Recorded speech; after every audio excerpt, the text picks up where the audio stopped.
Welcome to our live event today. We are going to be working on a project I called Home Sweet Home. My name is Colleen Tauke, and I'll be your instructor for this live event. And the project I have behind me here, I want you to make sure, go ahead and download the pattern if you haven't already, or if it's one of those complicated things that you're like, oh, I got to get it to print, you can always print after the event. All of our videos are archived, so you can watch them at your leisure. You can go in and go to the link that my moderator will put up, and you can download the pattern there. You simply will have to follow the link. You probably have to drop in an email address simply, and at the top it'll say download, and you can send that off to your printer or to your computer if you'd like just a digital file of that. Our patterns are always include that big picture in the front to give you really a bird's eye view what everything looks like, and then include that notes page at the very end. So if you've downloaded that, you might want to grab something to take some notes on, something to write with, so that you can kind of hit the highlights, because we're going to talk about making sure that our piecing is accurate, and use a tool this time in this project that can make some of our cutting kind of fun and a lot more accurate. So the Home Sweet Home quilt is one that I've always wanted to do, kind of a medallion style quilt. And I've done a few in the past, but not designed too many of my own. So you will see in the picture, if you looked at that, or in the quilt here, it's a little bit large to hold up, but I started with a big block in the center. Medallion style means to start from the center and work our way outward. And then you can do piecing in those outer borders. I decided that this would be all about a lesson on accuracy and putting borders on. So if you're new to quilting or an intermediate level and borders have always been something that's been frustrating to you, we're going to review that process as we start the center of this quilt and put the first round around the center medallion.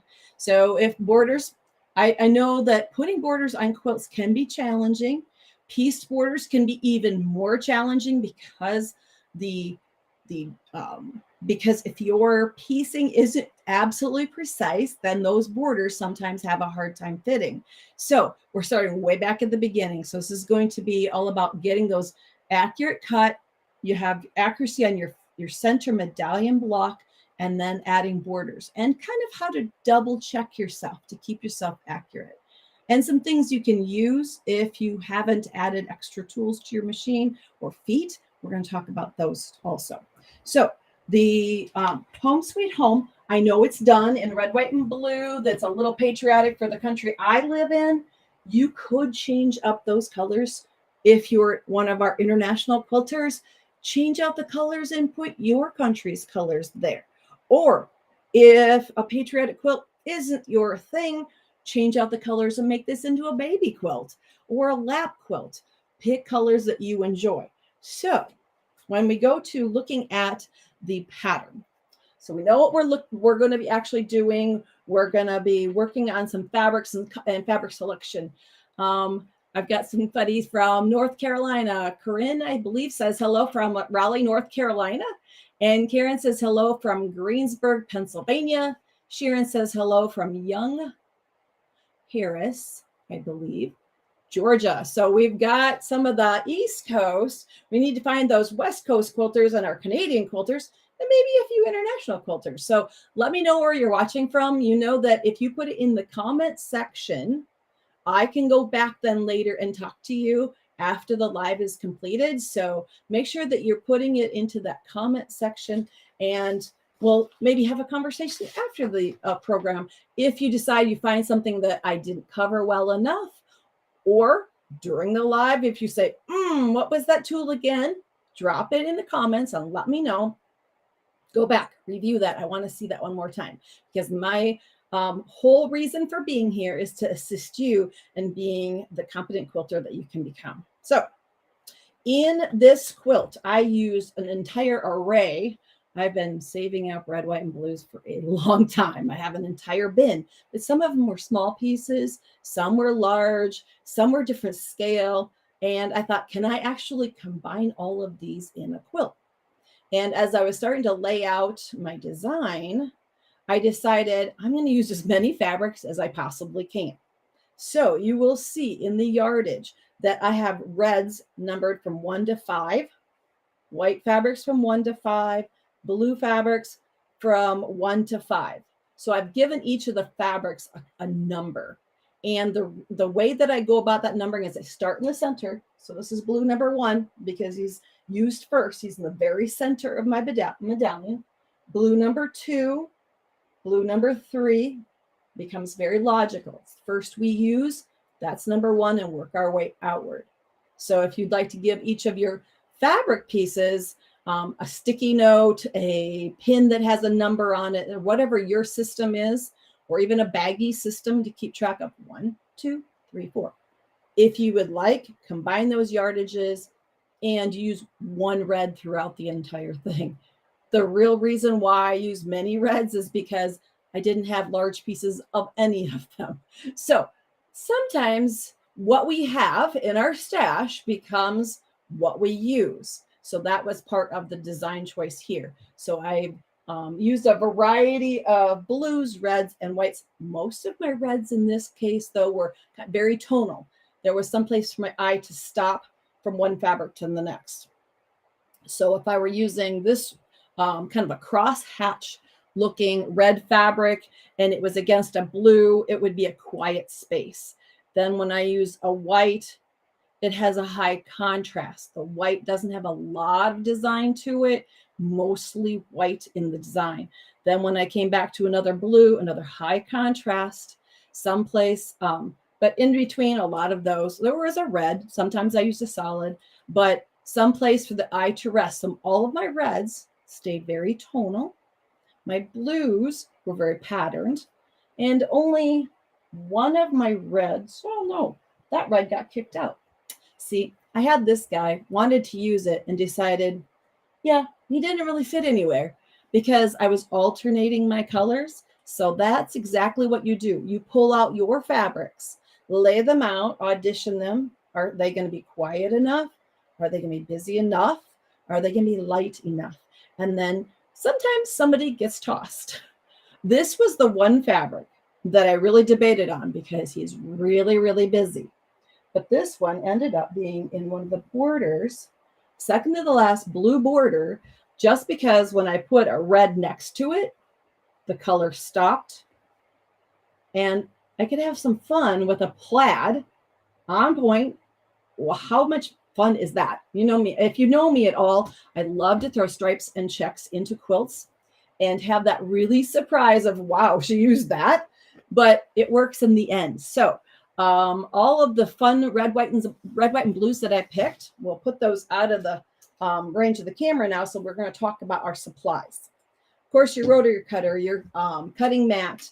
When it comes to rulers, I use that long, you can either use an 8x24, 6x24, whatever, but a 24 to get across with the fabric because they're going to be cutting a lot of strips. So this is probably the most accurate way for you to cut. You use that long, wide ruler to go from fold to selvage so that you get very accurate cutting. Now, best press can be used if you are at all worried about things when we're going to cut some triangles later. So if you are worried about distortion or stretch, and you know who you are, I know I'm guilty of it at times, that best press or spray starch is a good product to put onto your fabric before you begin cutting that will help bias edges stay aligned and not get wonky on us, because that's one area where we can get distortion and not have our pieces measure of the proper size in the end. So that's optional. It's up to you. I'm going to be using a tool in this process it's by Omnigrid. It's called a 1/2 1/4 ruler. And this gives me the option to cut my triangles for the star in the very center portion of this quilt from strips. That makes them very accurate. It's easy to cut. I don't have to cut large squares and then try to accurately bisect them diagonally in both directions to dissect them into those quarter square triangles is what we're looking for. So this is the tool I'm going to be using today. You can simply, if you don't have this tool and don't want to use this tool, you can simply Google cutting quarter square triangles from a square. And there will be a quick image and instructions on how to figure that out. But I'm going to be using the 1/2 and 1/4 ruler. The nice part about this is that I need my squares to be 6.5 inch when they're done, because that's the units where this big center is going to be 18.5 inches with seam allowances for the center. And these then, if 18 divided by 3 is 6, I need these to be 6-inch finish, but then all the way up to 6.5 for seam allowances. And down the center of this tool, if I want it to be a finished 6-inch when it's done, I go down the center for the dots, the numbers here, go over and follow the line, and it tells me cut a 3.5-inch strip. I don't need another tool. I don't need instructions. It's all built right into the tool. So I know if this is finished 6 without seam allowances, the size strip will be noted along the diagonal to one side. And in order to make sure that I stay honest and align everything, one of those things is we come and go from our cutting. We don't always get everything done at once. So I'm going to put just a piece of a glow line tape. You can use a Post-it note, just a reminder. This is the bottom of the strip later, so I know where I'm going to. And that way I can cut all my pieces really efficiently. Scissors, pins, thread, of course, and a good pressing mat. Now, we're going to talk about really accurate 1/4-inch seams.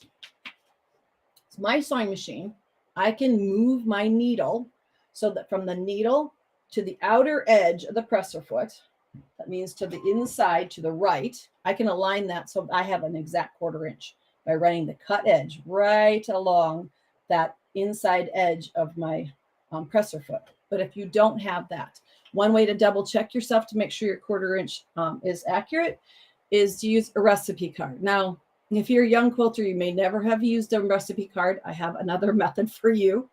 But for those of us who still have recipe cards in our homes, the distance between blue lines on a recipe card are exactly 1/4 inch.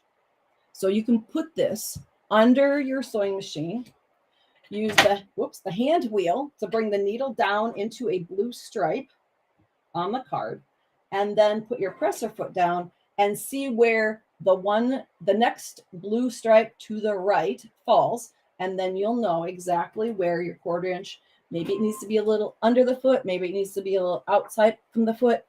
That is your determination. By dropping the needle down there, you'll know exactly where you need to be. The other thing that you can use, and maybe you use these, there are 1/4-inch feet on the market for sewing machines. Now they come in a variety of shapes and sizes. Now, this one, if I hold it up, you can see it has a single needle hole for the machine. So the machine has to be in needle in center position. And then directly to the right, it has kind of a cutaway.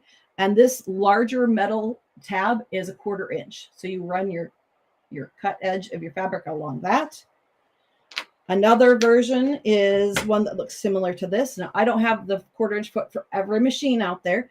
These just happen to be ones that fit machines that I have in my collection.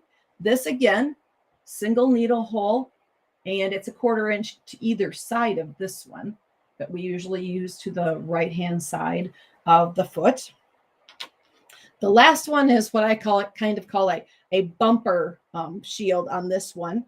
It has a single hole needle spot in it, but it has a little blade along the right-hand side, kind of like bumper bowling. I always think of it because it has a shield there, so you won't extend your seam allowance out underneath that. It gives you a bumper. You don't want to shove your fabric up into that blade, but it will get you used to what a 1/4-inch seam looks like. So if those are something that you need to maybe double check your 1/4-inch seam, those are tools out there available for you to purchase for almost any sewing machine out there. So we have let's see. Good morning from coastal Virginia. Oh, here's somebody from Oregon. June says hello from Oregon. And we have Zarina says good morning from Queens Village, New York, I believe. And somebody from Eastern Missouri. So Rebecca, hello. Thanks for joining me today. As we get into the cutting for Home Sweet Home, there are definitions for acronyms if you're new to quilting. So those will give you that definition at the bottom of page 1. When we get over into page 2, we're going to cut in groups. So we're going to do all of the red fabrics, then the white fabrics, and then the blue fabrics. But in the end, here's what you're going to end up using for the very center.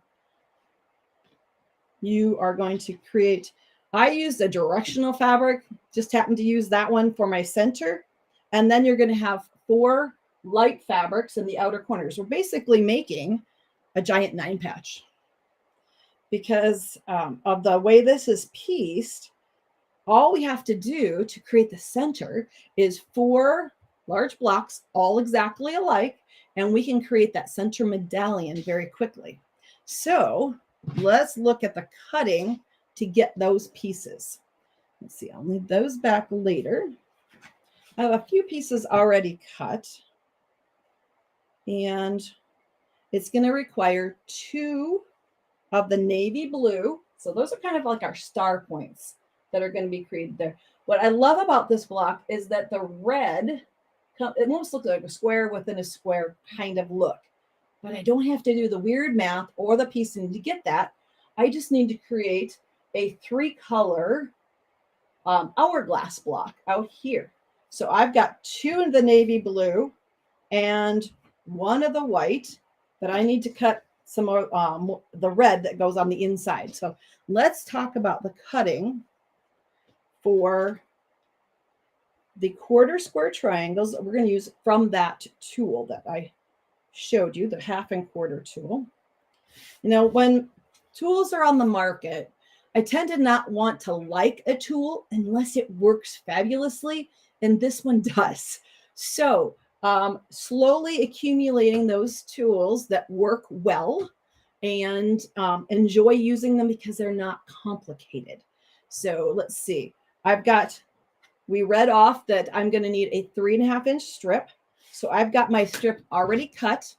I've got it with the fabric, and I'm going to cut 1 layer at a time. It's more efficient because what I'm going to do is go down the strip, alternating the triangle back and forth. And this is the most efficient way. I usually can get like 1 more piece off of a strip if I open it up and don't cut 2 at a time. Now, the other thing on this tool, I forgot to point out really quick, is that the very top of this triangle has a little tiny black square. I don't know if it can be caught on camera there. There is a black square under here, but there's a little black underneath the very tip of this triangle. And we are going to cut triangles that have a blunted top. They aren't going to be pointed on the top. They're going to be blunted off like this because they're cut on a strip. And that's okay. If they come out that way, you've done it right. You aren't wrong. So a 3.5-inch strip. I'm going to lay my tool on there, and I'm going to align that spot where I marked earlier with my tape with a 3.5-inch line along the bottom of my strip. The little top of the triangle, that little black triangle, is going to hang off the top. Perfect placement. Now I'm going to come in, I'm going to cut one side, and then I'm just going to shift my body a bit so that I'm cutting safely, cut down the other side. And I have a triangle with a little blunted top, just like that. And that's what I need for my block construction. So before we get into that construction, I should have pressed my strip just a little bit better. Let's see. Carol says, good morning from Olive Branch, Mississippi.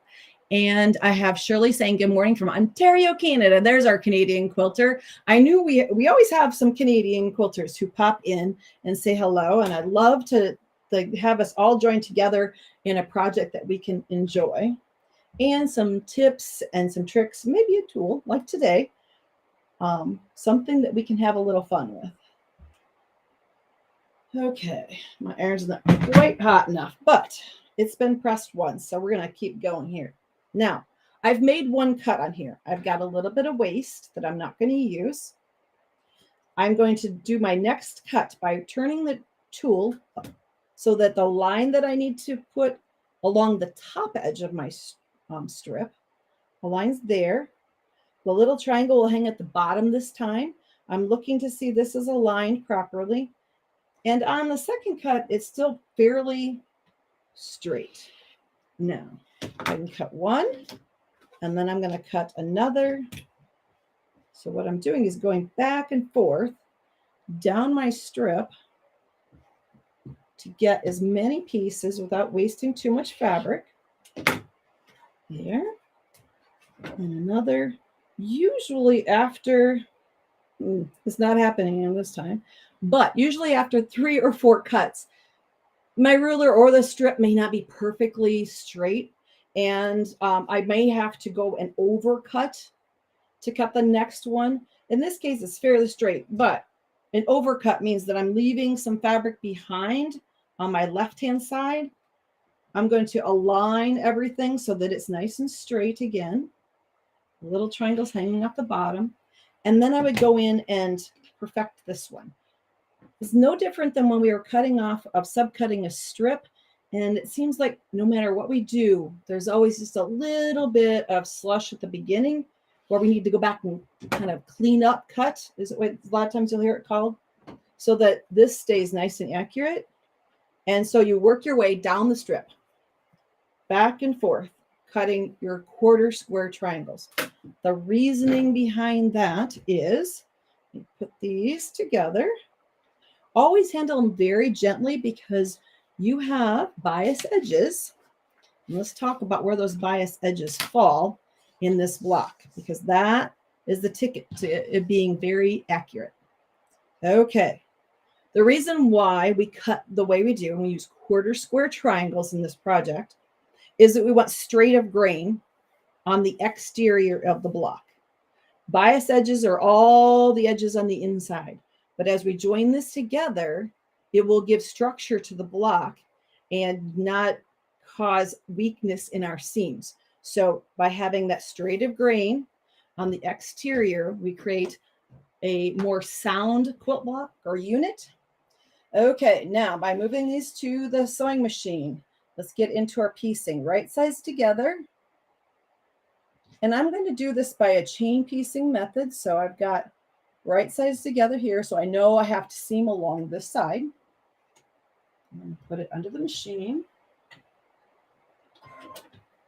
And if you get all 4 blocks cut and ready to go, you can sit these beside you, double checking as you go to make sure you have everything aligned properly. But you could chain piece the 2 sections that will create the hourglass block, one after the other.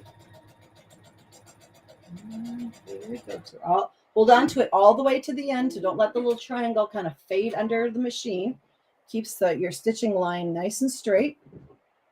We tend to want to kind of let go as it goes under the foot. Right? Get it as close as you can with your fingers to make sure that you really are manipulating that properly. And we're going to press the seam allowances toward the darker fabric here and the darker fabric on this side. So I'm just finger pressing those so that the fabric kind of has a memory when I get over to the ironing board. But in your instructions, it will tell you to press toward the blue or the dark fabric. But I don't want to overwork this because of all those bias edges. I'm just going to come in here and gently give it a press. That's why I finger press first. Let the fibers know, oh, you're going this direction, you're going that direction. I don't want to press back and forth and overwork it because then I will get a distortion in my shape.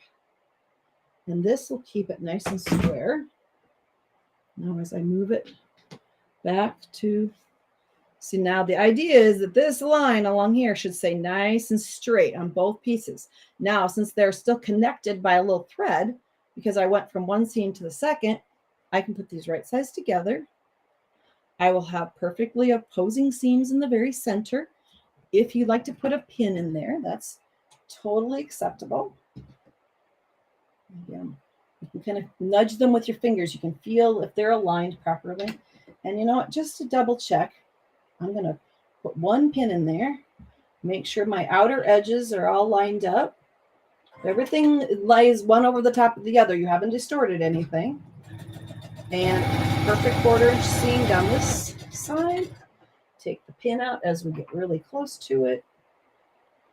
I'm going to make sure that the last portion of that triangle there is lined up.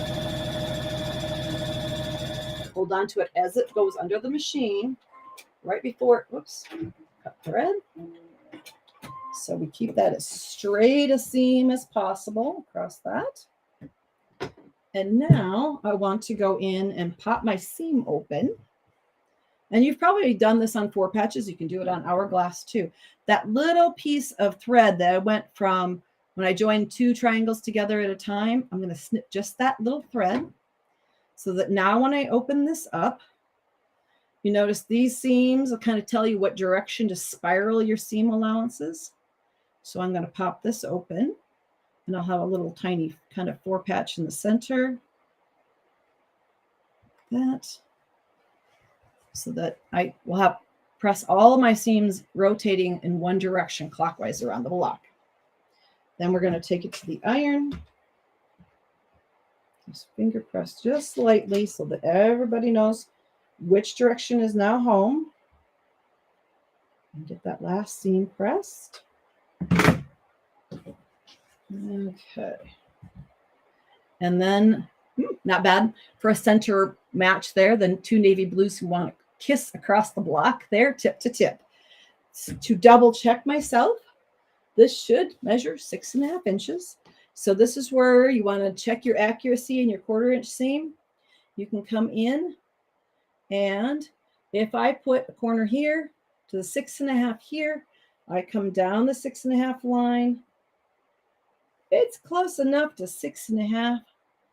Perfect. At that point, I can also take off my dog ears. People always ask, when do you trim those pieces? Well, you can trim them at any point. It's totally up to you when you trim those off. And just by using a rotary cutter and just pushing down on that blade, we can trim those dog ears off so we don't have the extra thickness in our seams. And you're going to create, let's see, where's our centerpiece again? We have our outer corner, making sure that that red is toward the center. Make sure that we create our 9 patch properly. It's very easy to get one twisted around and all of a sudden you've got something going on like this and you've got maybe 3 red and 1 white. Making sure that you get those aligned toward the center so that you can create your version of Home Sweet Home. Let's see here. We are going to do joining. I'm going to join these together so we can talk about putting our borders on. So right sides together so that you get in rows. You would do the diagram in your pattern will show you how to align your pieces. So you have your 9 patch, then join rows. Now, I'm a horizontal row person. How many of you out there think vertically instead? Because I've been really surprised. I guess I learned horizontal rows, but there are always quilters whose brains work just a little bit differently. And some people create vertical rows. So work on putting these together in the way that seems logical to your brain. So I work in horizontal rows. Do you work vertical rows? The construction is still the same. You're going to join 3 pieces together into 3 rows and then join your pieces from there. I have Courtney watching from Longview, Texas. Okay, perfect. And Kelly says hi from Arizona. We have also from New Brunswick. Someone, let's see, I think it's Lana, says good morning. Another Canadian. Thanks for joining us today. We're going to join these together really quick here so that you can, and if your 1/4 inch seam is fairly accurate at this point, everything should go together so that you get points. And we'll talk about that here in just a second. Let's get a couple of, whoops, my machine did not want to jump on the fabric there. Let's just use our little spider or our little jumping on tab there. My machine likes to have fabric under the needle, and then it seems to not have issues stitching a nice 1/4 inch seam.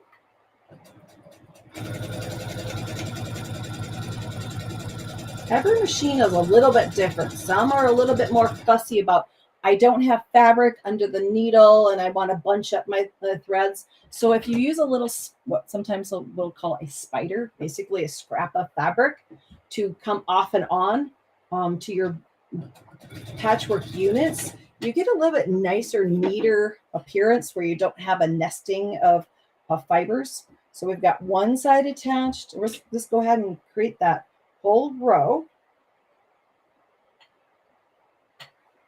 And after you put together the rows, that sometimes is where one of them will get turned around. Like I said, make sure that you actually align the pieces with the color where you want them. Okay. There we go. I tend to be one who trims threads and tails, makes it neat and tidy. I don't want to have to go back after an entire quilt. Top is created in trim threads, so I tend to do it as I work. Okay, we're going to press seam allowances. And sometimes people go, well, which direction do I press seam allowances? On this block, there's a lot of good indicators. Let's bring the block over so you can see it here. Okay. If you're working in rows where there aren't any patchwork pieces here, but there are seams to cross here, pressing your seam allowances toward the outer edge is logical. You don't have to press back on a seam. So you're going outward here. And how sweet for this next one is that there's no pieced portion here, but you have pieced portions here. So your seam allowances are going to want to go toward the center, which means outward, inward, logically outward, and you have opposing seams as you join this block together. So I'm going to press this with my finger, just lightly. And creating this block was so much fun because it's so big, it goes together quickly. I got to use a lot of the pieces that I had been saving up for a long time. And no matter how many of the scraps and things we use up, as soon as we start digging into those bins, we tend to find that the pieces tend to multiply. And it seems like I still have as many red, white, and blues as I did when I first began. So that will may happen to you also, because when you start to fluff up all those fabrics, it's like we put air in them and all of a sudden it just seems like we haven't used anything. Okay, so when we go to put borders on, in your instructions, it will talk about putting, this is, again, I am a person who works in horizontal rows, so I am widening out the center portion by putting a rectangle piece. We're using lead number 2. It's going to go one on one side, one on the other. I guess I should go upward like this, because this is the center of my block. I just don't have it all constructed here. It won't fit in the screen anyway, so we're trying to simulate it. But I'm going to put rectangles along, first sashings or borders, I guess however you want to call it. I guess I called them borders. Borders on each side. And when you go to attach these to your center block, your block should measure 18.5 inches. And these are cut 18.5 inches. So this is where you have to come to the conclusion whether or not your 1/4 inch seam is accurate when you put this sashing piece on, or the border piece on. Does it fit properly end to end, the sides of your block? Because in the drawing, I've got, you're putting on borders on each left and right sides. And this is where you'll be able to double check very quickly whether or not your 1/4 inch seaming and pressing has been accurate. So once you get those in place, do those first. I'm going to move this up just a little bit. You're going to take the third and fourth border pieces that are 18.5 inches long, you're going to have a small square that you're going to add to each end, like this. And that will be your next double check. If this is properly aligned and the right size, when you join this to the top, you will want to press these outward. And I believe I have it pressed toward the rectangle. Yes, toward the rectangle. So towards the border. Then when you do, if you're pressing these towards the border strip, you're going to be doing the same here. You're going to press the seam allowance when you join these little squares toward the center, again, towards the border strip. And then you have opposing seams here. Now, as this project gets bigger and you add more borders, this is where you need to double check yourself, making sure that as you lay even the first pieces on, that when you align them, that the first two are the same length as, oh, it actually does match. And that can be a little bit more troublesome with longer borders. So making sure that you're pressing them before you press your fabric, before you cut. Make sure you double check your length when you will go to cut those border strips because they're long, or if you have to piece some of them. At one point, you will have to piece some border strips. And then making sure that as you put them on, pin the beginning, pin the end, even find the center on those longer ones will help you to not stretch or distort. The one thing I don't want you to do, and it's not a super hard and fast rule, but you will have better success. Instead of just going to putting the border on and start stitching without it even matching up the end, you will get a shift. You will have excess border when you're done.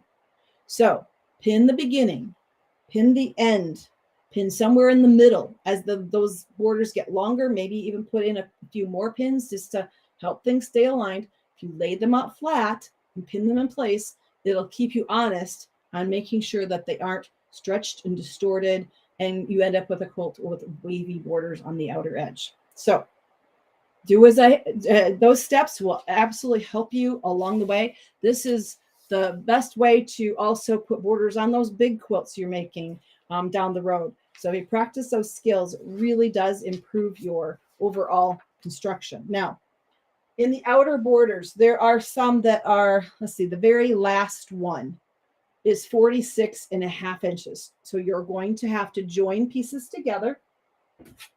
And it's frustrating. I know that fabric is 44 to 45 wide. I could have you cut length of fabric borders, but then you have to buy more yardage. So joining those in a seam. Now, the reason why I went ahead with this one large blueprint with stars on it out here is that there's a seam in there. And let's see, make sure the camera can catch it. There's a seam right here. Oh, wait. Right here. I can find it. Busy fabrics, camouflage, or piecing. So you're busy looking at all of the red, white, and blue here, and you don't really notice until you look really close that there is a seam hidden in that design there. And it's hidden it's a straight seam. It's not a diagonal seam. You may use diagonal seams, but knowing with diagonal seams to use a little bit more fabric. But with a straight seam, I could join that together. And you know that red that I kicked out because I didn't know where to put him? I just realized he did end up in the outer corners. He still wanted to be part of the party. Okay, the last thing to look at really quickly before we take off to finish our live is the quilting. Okay, hoping that you can catch in the camera. Yep, you can see on the camera. I did wavy lines, lazy lines, I call them, because this quilter sometimes gets lazy and wants to get finished. So making perfectly straight lines is very tedious. It's very time consuming. And it requires either a lock system or for channel locks on your long arm or a ruler system, of which I don't want to do either. I don't have the channel locks and I don't want to use a ruler. So by starting at one side of my quilt, I just drive a lazy line across and come back again. Sometimes they're kind of parallel. Sometimes they're going the opposite curve. The idea is that it's soft. It's like in the wind. It's kind of like a flag fluttering. So with a blue, medium blue color thread, You can see it on the white, but that's okay. You know that quilts have to be put together in layers and something has to hold them together. So by you just doing simple wavy lines across the quilt up and down, I've created that kind of soft motion because there's a lot of straight lines in this quilt. And sometimes when a quilt is a lot of straight angles, you want something that adds a curve. So wavy, lazy lines finish that off. For backing, sometimes people want to know, is this a tonal blue on the back?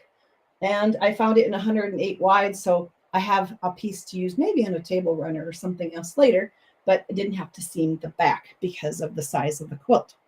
So that is Home Sweet Home. You may be interested in the OmniGrid. It was designed by Fons and Porter, the 1/2 and 1/4 ruler for making those 3-color hourglass blocks. And we will be back in a couple of weeks with another live. Thanks for joining me today.